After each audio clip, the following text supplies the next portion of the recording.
بدھ کے دن الفاتحہ کا خاص وظیفہ۔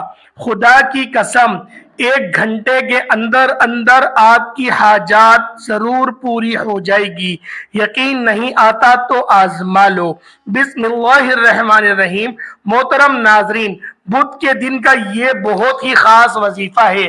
اگر آپ لوگ 1 گھنٹے کے اندر اندر اپنی حاجات پورا کروانا چاہتے ہیں تو پھر الفاتحہ کا بہترین اور طاقتور ترین دولت والا وظیفہ کر کے دیکھ لو۔ فوری طور پر آپ کے حالات بدل جائیں گے۔ اگر آپ لوگ چاہتے ہیں کہ آپ کی زندگی میں فوری طور پر پیسہ آنا شروع ہو جائے تو بدھ کے دن یہ وظیفہ چلتے پھرتے پڑھ لینا۔ یہ وظیفہ بہت ہی بابرکت وظیفہ ہے۔ اس وظیفے کو کرنے سے رزق کے تمام مسائل حل ہو جاتے ہیں اور رزق میں برکت اور وسعت پیدا ہو جاتی ہے۔ ناظرین، آج کا وظیفہ قرآن مجید کی سب سے پہلی سورت کا وظیفہ ہے، جو کہ بہت ہی آسان، بہت بابرکت اور فضیلت والی سورت ہے۔ قرآن مجید کی سب سے پہلی سورت سورۃ الفاتحہ ہے۔ اس سورت کے بے شمار فضائل ہیں۔ یہ سورت پڑھنے سے آپ کے رزق کی تمام پریشانیاں دور ہو جائیں گی۔ اور آج کا وظیفہ ایک نہایت ہی خاص اور آزمودہ وظیفہ ہے۔ سورۃ الفاتحہ کی بہت عظیم اہمیت ہے اور فضیلت بھی ہے۔ اس سورت کے بہت سے فضائل ہیں جن میں سے چند درجہ ذیل ہیں۔ سورۃ الفاتحہ نماز کا رکن ہے، چنانچہ سورۃ الفاتحہ کے بغیر نماز صحیح ہو ہی نہیں سکتی، جیسے کہ سیدنا عبداللہ بن سمت رضی اللہ تعالی عنہما سے مروی ہے کہ رسول خدا صلی اللہ علیہ وآلہ وسلم نے فرمایا، اس شخص کی کوئی نماز نہیں جس نے سورۃ الفاتحہ نہیں پڑھی۔ امام نووی رحمت اللہ تعالی علیہ کہتے ہیں، اس سورت میں سورۃ الفاتحہ کے واجب ہونے کا بیان ہے کہ سورۃ الفاتحہ پڑھنا لازم ہے۔ چنانچہ سورۃ الفاتحہ کا متبادل کوئی نہیں سوائے ایسے شخص کے لیے جسے سورۃ الفاتحہ نہیں آتی۔ سورۃ الفاتحہ قرآن کریم کی افضل ترین سورت ہے۔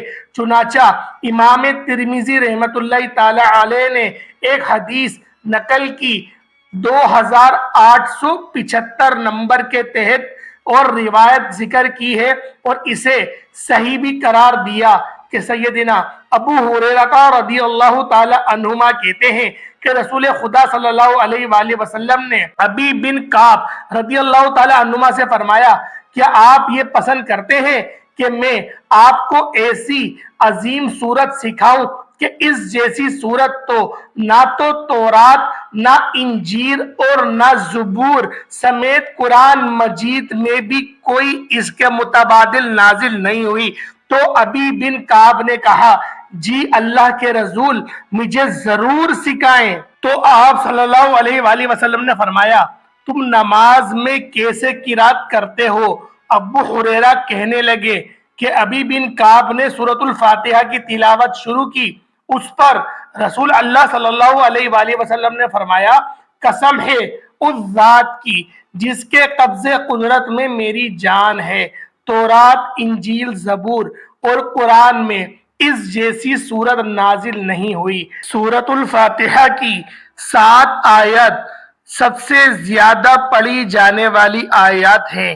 اس سورت کے بارے میں اللہ تعالیٰ نے ارشاد فرمایا، ترجمہ: یقیناً ہم نے آپ کو 7 آیات جو کہ بار بار پڑھی جانے والی ہیں اور قرآن عظیم عطا کیا ہے۔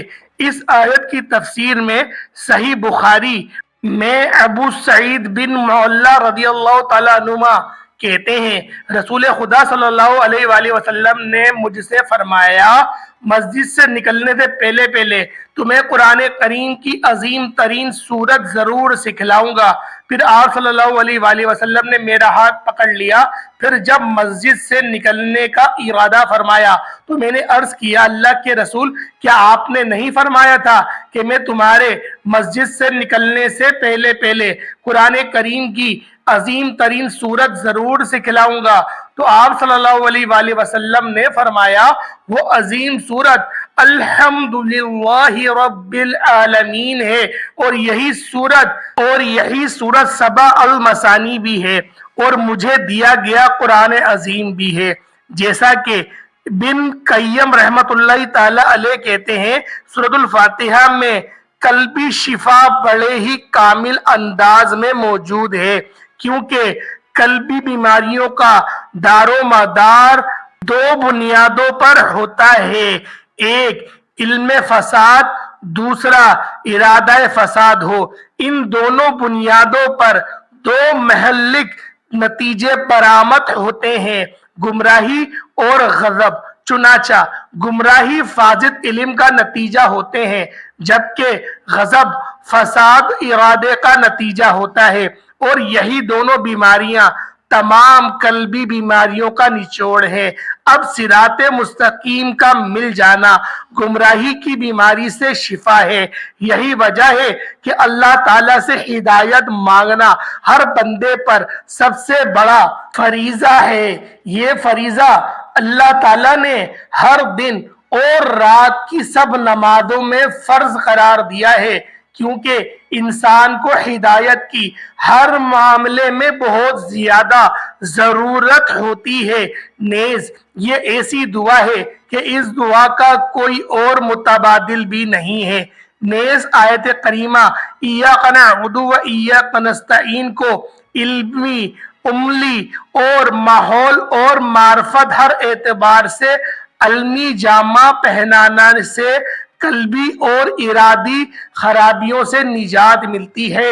حدیث میں ہے کہ صحیح البخاری میں ابو معطل ناجی ابو سعید خدری رضی اللہ تعالی عنہما سے بیان کرتے ہیں کہ نبی کریم صلی اللہ علیہ وآلہ وسلم کے چند صحابہ کرام عرب کے کسی قبیلے کے قریب سے گزرے اور سورہ فاتحہ کے ذریعے دم کرنے کی مکمل روایت بیان کی۔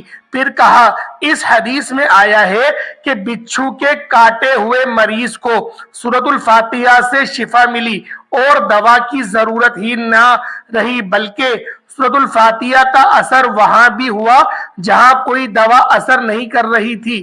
یہاں یہ بھی واضح رہے کہ جس شخص کو دم کیا گیا تھا وہ دم کے قابل نہیں تھا، یا تو اس لیے کہ وہ قبیلے ہی مسلمان نہیں تھا، یا پھر اس لیے کہ وہ قبیلے والے کنجوس اور بخیل تھے۔ تو اگر دم کے قابل شخص کو دم کیا جائے تو پھر کتنے ہی خوب نتائج برآمد ہوتے ہیں۔ سورۃ الفاتحہ میں بہترین دعا ہے جسے کہ شیخ الاسلام نے بیان کیا۔ میں نے سب سے مفید دعا کے بارے میں غور و فکر کیا تو وہ مجھے اللہ تعالیٰ کی رضا کا باعث بننے والے اعمال کی توفیق کی صورت میں نظر آئی۔ پھر جب مزید غور کیا تو یہ دعا سورۃ الفاتحہ میں ایاک نعبد و ایاک نستعین یعنی تیری ہی عبادت کرتے ہیں اور تجھ ہی سے ہم مدد طلب کرتے ہیں، یہ صورت میں نظر آئی۔ خلاصہ یہ ہے کہ سورۃ الفاتحہ میں دنیاوی آخرت کی ہر قسم کی خیر اور سعادت موجود ہے۔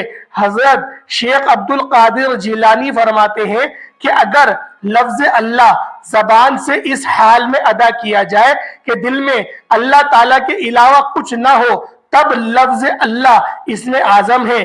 لفظ اللہ تو ایسا بابرکت نام ہے کہ اگر خدا نہ خواستہ غفلت کے ساتھ لیا جائے تب بھی برکت سے خالی نہیں، پھر عظمت کے ساتھ لینے کی کیا فضیلت ہوگی۔ اللہ کے نام جو بھی حفظ کر کے دہرائے گا اس کے لیے جنت کی بشارت ہے۔ اللہ تعالی ہمیں ان ناموں کو یاد کرنے، سمجھنے اور ان پر ایمان لانے کی توفیق عطا فرمائے۔ اس کا مطلب یہ ہے کہ اللہ تعالی اعمال و اذکار کو پسند کرتا ہے، اور اس سے مراد یہ ہے کہ اللہ تعالی تمام اعمال میں سے عمل کو پسند کرتا ہے جس کی وجہ اللہ تعالیٰ کو پکار کر اس سے مدد طلب کی جائے۔ ناظرین، آج تک آپ کو جتنے بھی وظائف بتائے جاتے ہیں آپ نے نوٹ کیا ہوگا کہ ان میں آپ کو وظیفے کی تعداد اتنی بتائی جاتی ہے، یعنی 3، 7، 21